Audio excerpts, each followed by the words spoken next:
জানুয়ারি মাসের 2 তারিখের আগে থেকে কোনো ট্রেন অযোধ্যায় ঢুকছে না। তার থেকে 100 কিলোমিটার আগে বারাণসী থেকে, যেটা বেনারস কাশী, সেখান থেকে ট্রেনকে লখনৌ থেকে অন্য রাস্তায় ঘুরিয়ে দেওয়া হয়। কোনো ট্রেন ওখানে ঢুকবে না। তাহলে কত নিয়ম কানুন রয়েছে। তারপরে আবার আর কিছুটা আমরা গেছিলাম সামনে পাহাড় নামে একটা জায়গা, সেখানে আমাদের এটা প্রথম থামলো ট্রেনটা, সেখানে আমরা নেমে গেছিলাম। আর যাওয়া যাবে না। তো ওখান থেকে কি করে যাওয়া যায়? ও মা, আমরা কি চিন্তা করবো, যেই মাত্র আমরা নেমেছি তো আমাদের জন্য 10-12-15টা গাড়ি, সব 4 চাকা গাড়ি সব রেডি হয়ে গেছে।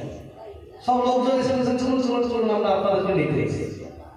তো সঙ্গে সঙ্গে গাড়ি চালিয়ে নিয়ে গেল কোথায়? একটা মন্দিরে নিয়ে গেল। সেই মন্দিরে নিয়ে গিয়ে বসলাম। বসে দেখলাম সেখানে আগুন তাপানোর ব্যবস্থা, মানে সাধুরা তখন শিব ছিল, যাতে কষ্ট না হয় ওই আগুন তাপানোর ব্যবস্থা। গরম জলের ব্যবস্থা, কেউ যদি সাধুরা স্নান করে, সারা নেমে এসে স্নানের জন্য গরম জলের ব্যবস্থা। তারা কতটা চিন্তা করেছে ভাবো। সেই পাহাড় জায়গাটা হচ্ছে অযোধ্যা থেকে 100 কিলোমিটার। তো নেমে গিয়ে সঙ্গে সঙ্গে লিপ, কাঁথা, বালিশ, বিছানা, বিরাট ব্যবস্থা। যে যার সব শুয়ে পড়ো, যে ঘুমাও, রেস্ট নাও। সেখানে একজন মহারাজ এসে বলে যে আপনারা কৃপা করে এখানে অবস্থান করুন, 10টার সময় আপনাদের জন্য আলাদা বাস আসবে, সেই বাসে করে আপনারা অযোধ্যায় যান, আপনারা এখানে। তখন সেই যে চা কফি খাই, কাজের জন্য চা কফি চলে আসে। তারপরে স্নান ব্যবস্থা, যে সব পাতমারিত্ব নিত্যকর্ম যার যা ক্রিয়া করার পরে আবার খাওয়া চলে গেল। চিড়ের পোহা, মিষ্টি, জিলাপি, সব গরম গরম খাবার। আপনারা সব প্রসাদ পান, সকালের খাবার খেয়ে ওখানকার এমনি তারা দেখা করতে আসে। তারা রেখে সমস্ত সাধুকে তারা প্রণাম করলেন, প্রণাম করে মালা দিলেন, উত্তরীয় পড়ালেন, দক্ষিণা দিলেন, দিয়ে আবার তারা ওই গাড়িতে সব পতাকা দিয়ে সব শঙ্খধ্বনি করে সবাই সাধুদেরকে উঠিয়ে 2টো বাস, খুব সুন্দর বাস, সেই বাসগুলো রওনা হলো অযোধ্যা থেকে। আর যখন আমাদের 100 কিলোমিটার রাস্তা যাচ্ছে, কি বলবো, সারা রাস্তা শুধু রামের ছবি, রামের পতাকা আর গেরুয়া পতাকা রয়েছে।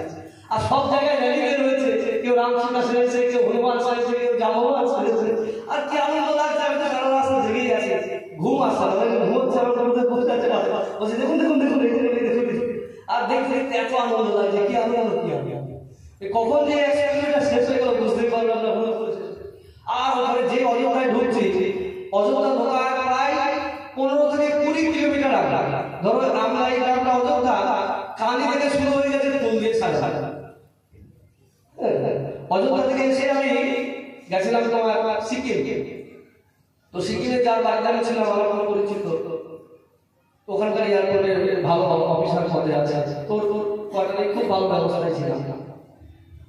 ওর বাড়ি হচ্ছে আমাদের নবদ্বীপের কাছে, নদিয়া রানাঘাটের পাশে ধানতলা নামে একটা গ্রাম। তো আমাকে বলছে যে জানো প্রভু, কি বলবো, আমাদের গ্রাম থেকে অযোধ্যায় 9 কোটি টাকার ফুল গেছে। শুধুমাত্র নদিয়া রানাঘাটের ধানতলা গ্রাম থেকে 9 কোটি টাকার ফুল গেছে।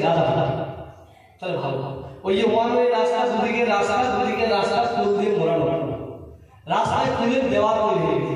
তারপর ফুলের মূর্তি, আমি অনেক ছবি তুলেছি, সব ছবি তোলা সম্ভব নয়, ছবি তুলি না চোখে দেখবো, কোনটা করবো ভালো ভালো দেখছি। তারপর এই যে ফুল, এখন ফুল সাজানো, প্রতিটা রাস্তার ব্যারিকেড ফুল দিয়ে ঢেকে দিয়েছে। আর ঢেকে দিয়ে যেই মাত্র অযোধ্যায় প্রবেশ করছি, আর পুলিশ পুলিশ পুলিশ পুলিশ কিছু যেতে দেবে না, আর সব আটকে দেবে। যাওয়ার বড় বড় পারমিশন, কিন্তু আমাদের গাড়িটা বিশেষ পারমিশন ছিল।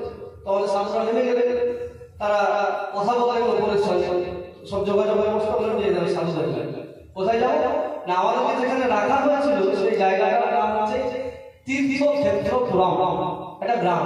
এই গ্রামটার নাম যেমন আমলাই, তেমনি ওইখানে একটা নকল গ্রাম তৈরি হয়েছে।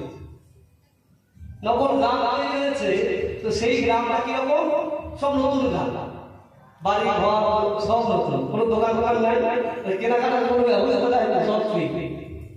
তো তীর্থক্ষেত্রপুরমে যখন আমরা প্রবেশ করলাম, বড় গেট, সেই গেট দিয়ে এই বাস ওখানে যায়, তার পাশে আসা।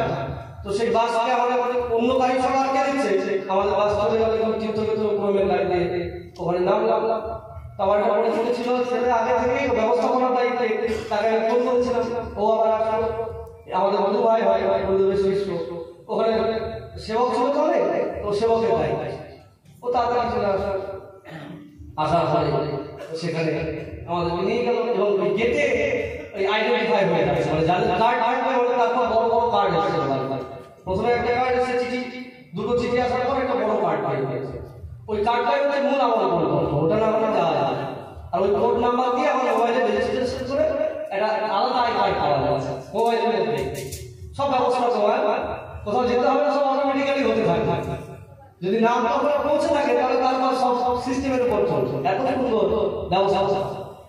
তো ওখানে যে নাম এন্ট্রি হয়ে গেল ওখানে তোমার টোটো দাঁড়িয়ে আছে, হসপিটালে আটকে দিয়েছে, ওখানে টোটো দাঁড়িয়ে আছে, ওই টোটোর পয়সা লাগবে না, ব্যাগ নিয়ে আমার কত নম্বর মানে কোন পাড়াতে যাবো